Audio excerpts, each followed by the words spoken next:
रात के 12 बज चुके थे। माँ कभी दरवाजे की तरफ देखती तो कभी एक नज़र घड़ी की तरफ। माँ की आँखों में और चेहरे पर चिंता साफ नज़र आ रही थी। थोड़ी ही देर में दरवाजे की घंटी बजी। माँ ने काफ़ी तेज़ी से दरवाज़ा खोला और सामने बेटे विक्रम और बहू मान्यता को देखकर पूछा, इतनी देर क्यों हो गई? मैं कब से तुम्हारी राह देख रही थी। माँ, मैं अब छोटा नहीं हूँ, तुम मेरी चिंता मत किया करो। विक्रम घर के अंदर प्रवेश करते हुए बोला। बेटा कितना भी बड़ा हो जाए, माँ के लिए छोटा ही रहता है। चलो छोड़ो, हाथ पैर धो लो, मैं तुम्हारे लिए खाना लगा देती हूँ। माँ ने दरवाज़ा बंद करते हुए कहा। माँ जी, हम बाहर से खाना खाकर आए हैं, आप खा लीजिए, हम सोने जा रहे हैं, बहू मान्यता ने कहा। लेकिन मैंने तो तुम लोगों की पसंद की खीर बनाई है, आओ थोड़ी थोड़ी खा लो। माँ, तुझे एक बार में समझ नहीं आता क्या? तेरी बहू ने कहा ना, हम बाहर से खाना खाकर आए हैं, क्यों परेशान करती है? जा तू खीर खा ले और सो जा, और हमें भी शांति से सोने दे।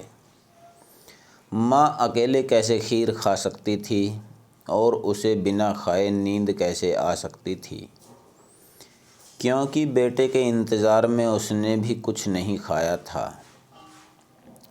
वह किचन में गई, एक गिलास पानी पिया और अपने रूम में चली गई। सुबह 10 बजे विक्रम की आंखें खुली। बाजू में मान्यता अभी भी सो रही थी। विक्रम हॉल में आया तो लैपटॉप के पास रखी एक चिट्ठी पर उसकी नज़र पड़ी। यह चिट्ठी किसकी हो सकती है? यह देखने के लिए उसने चिट्ठी खोलकर पढ़ना शुरू किया। मेरे लाल, तू सोच रहा होगा कि एक ही घर में रहते हुए चिट्ठी क्यों? मैं तुम्हें बोलकर भी ये बात बता सकती थी। हाँ, बता सकती थी। अगर तू मेरी बातें सुनना चाहता तो किसी एक्सप्रेस गाड़ी की तरह तू आता है और कुछ ही पलों में निकल जाता है। खैर वो सब जाने दो।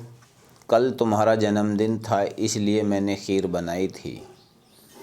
सोचा कम से कम आज के दिन साथ में बैठकर खाना खाएंगे, मगर मैं यह बात भूल गई थी कि मेरा बेटा बड़ा हो चुका है, तो अपने दोस्तों के साथ पार्टी करके खाना खाकर आया।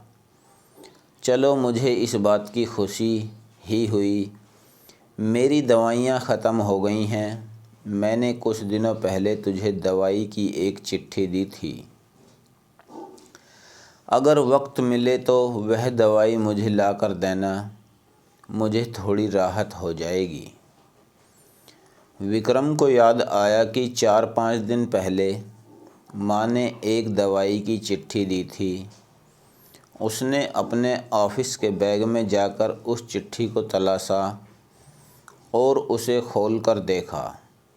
उसमें लिखा था, मुझे ऐसी दवाई ला कर दो जिससे मैं अपने बेटे को भुला सकूं।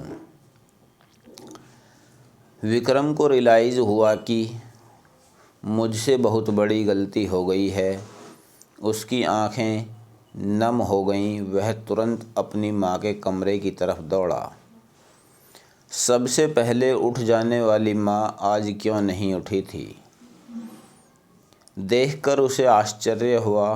उसने माँ को उठाने की काफ़ी कोशिश की, लेकिन माँ एक गहरी नींद सो चुकी थी। विक्रम के पास फूट फूट कर रोने के अलावा और कोई चारा नहीं बचा। दोस्तों, यह कहने की ज़रूरत नहीं है कि माँ बाप जीवन में कितने मूल्यवान हैं। उनके रहते हुए ही उनकी सेवा करो, उनसे प्यार करो। वह चले जाएंगे तो कुछ नहीं कर पाओगे।